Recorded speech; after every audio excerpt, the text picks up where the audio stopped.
14 फरवरी 2019 ये वो तारीख है जिसे भारत के इतिहास में एक बहुत ही काले दिन के तौर पर याद किया जाता है। पुलवामा में जो आतंकी हमला हुआ उसने पूरे देश को हिलाकर रख दिया था, पर इस भयानक तबाही के पीछे जो साजिश थी उसे आखिर खोला कैसे गया? चलिए आज इस पूरी घटना की एक-एक परत को फोरेंसिक तरीके से समझते हैं। इस पूरे विश्लेषण में हम सबसे पहले उस दिन यानी 14 फरवरी को हुए हमले की भयावहता को देखेंगे। फिर हम ये समझेंगे कि हमलावर के स्थानीय चेहरे की पीछे की असली कहानी क्या थी।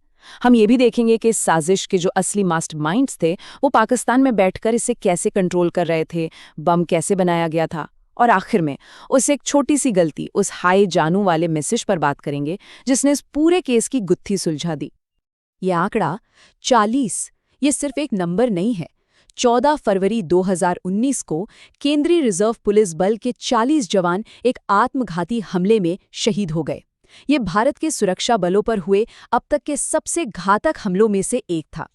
अंदाजा लगाइए वो धमाका कितना जबरदस्त रहा होगा। इतना पावरफुल कि जिस बस से गाड़ी टकराई उसके तो परखच्चे उड़ गए और मलबा आधा किलोमीटर दूर तक बिखर गया।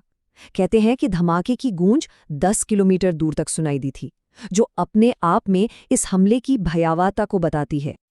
तो ये सब हुआ कैसे?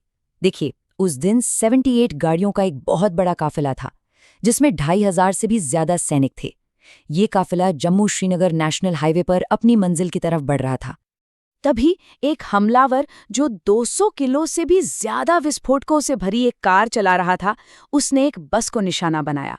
और बदकिस्मती से वो बस बुलेट प्रूफ नहीं थी। टक्कर होते ही जो तबाही हुई वो सोच से भी परे थी। अब देखिए, हमले के कुछ ही घंटों के अंदर आतंकी संगठन जैश-ए-मोहम्मद यानी जेएम ने एक वीडियो जारी किया और इसकी जिम्मेदारी ले ली। ये कहानी को एक खास मोड़ देने की उनकी पहली कोशिश थी। उस वीडियो में जो चेहरा दुनिया ने देखा वो था आदिल अहमद डार का, एक स्थानीय कश्मीरी लड़का जो पहले भी सुरक्षा बलों के साथ हुई झड़पों में शामिल रहा था और धीरे धीरे कट्टरपंथी बन गया। उसे खास तौर पर इसलिए चुना गया क्योंकि वो लोकल था और उसे इलाके की पूरी जानकारी थी। लेकिन जब जांच हुई तो एक बहुत ही चौंकाने वाली बात पता चली। आदिल उस वीडियो में असल में बोल ही नहीं रहा था। वो तो बस एक पहले से रिकॉर्डेड वॉइस ओवर पर अपने होंठ हिला रहा था। ये एक बहुत सोची समझी चाल थी ताकि दुनिया को लगे कि ये हमला स्थानीय लोगों का गुस्सा है और असली मास्टरमाइंड पर्दे के पीछे छिपे रहें। तो सवाल उठता है कि अगर आदिल सिर्फ एक चेहरा था, एक मोहरा था, तो इस पूरी साजिश के पीछे असली दिमाग किसका था? और यहीं से जांच की सुई धीरे धीरे बॉर्डर पार पाकिस्तान की तरफ घूमने लगी। पता चला कि इस साजिश की जड़ें सीधे जेएम चीफ मसूद अजहर तक जाती हैं। इस हमले को अंजाम देने के लिए उसने अपने ही 2 भतीजों उमर फारूक और उस्मान को एक-एक करके सुरंगों के रास्ते कश्मीर में भेजा था। अब बात करते हैं उस हथियार की जिसने इतनी बड़ी तबाही मचाई। देखिए, ये कोई साधारण बम नहीं था। ये एक बहुत ही शक्तिशाली वीबीआईडी था, मतलब vehicle born improvised explosive device, जिसे बड़ी ही सावधानी और महारत के साथ तैयार किया गया था। इस बम को बनाने की पूरी प्रक्रिया किसी थ्रिलर फिल्म जैसी थी।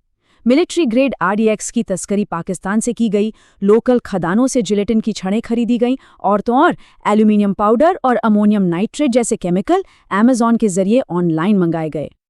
इस पूरी साजिश में लोकल मदद की एक बहुत अहम भूमिका थी।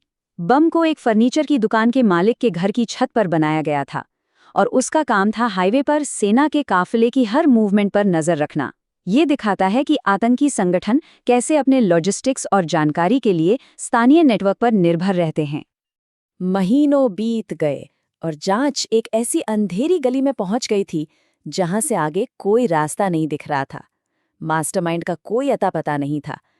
एक वक्त पर तो ऐसा लगने लगा था कि ये केस शायद कभी हल ही नहीं होगा, लेकिन फिर एक भूले बिसरे टेक्स्ट मैसेज ने सब कुछ बदल दिया। और कमाल की बात यह है कि इस केस को सुलझाने की चाबी कहीं दूर नहीं बल्कि सबके सामने ही थी, एक ऐसे डिवाइस पर जो पहले से ही पुलिस के पास था। अब कहानी में सबसे दिलचस्प मोड़ आता है। हुआ ये कि हमले से कुछ वक्त पहले मास्टरमाइंड उमर फारूक ने एक लोकल पुलिस ऑफिसर को एक धमकी भरा मैसेज भेजा था। उस ऑफिसर ने एक रूटीन प्रोसेस के तहत उस नंबर को सेव करके निगरानी लिस्ट में डाल दिया था। और यहीं पर उमर फारूक ने अपनी जिंदगी की सबसे बड़ी और आखिरी गलती कर दी। हमले के कई महीनों बाद उसने बस कुछ पलों के लिए उसी पुराने सिम कार्ड को अपने फोन में डाला। बस इतनी ही देर काफी थी। सिस्टम पर फौरन एक अलर्ट बजा और उसकी लोकेशन ट्रेस हो गई। सुरक्षा बलों ने फौरन एक्शन लिया और एक मुठभेड़ में उमर फारूक को मार गिराया। लेकिन उस वक्त उन्हें जरा भी अंदाजा नहीं था कि उन्होंने पुलवामा हमले के मुख्य साजिशकर्ता को ढेर कर दिया है। मौके से उन्हें उसके 2 टूटे हुए फोन मिले।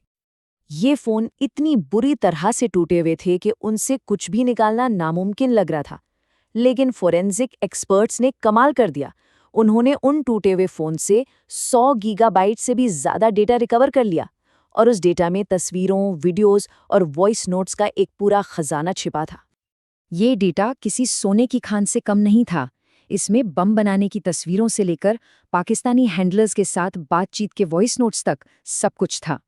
और तो और आदिलदार का वो प्री अटैक वीडियो भी मिला जो एक लोकल मददगार के घर में शूट किया गया था। पूरी साजिश का डिजिटल ब्लूप्रिंट अब जांचकर्ताओं के हाथों में था। और इन्हीं डिजिटल सबूतों के आधार पर राष्ट्रीय जांच एजेंसी यानी NIA ने 13,800 पन्नों की एक चार्जशीट तैयार की जो इस केस की रीढ़ की हड्डी बनी। तो आखिर में ये पूरी कहानी एक हाय जानू मैसेज पर आकर टिक गई। एक छोटी सी डिजिटल गलती और एक पूरा आतंकी नेटवर्क तबाह हो गया। कश्मीर में साजिश में शामिल एक व्यक्ति को पकड़ लिया गया।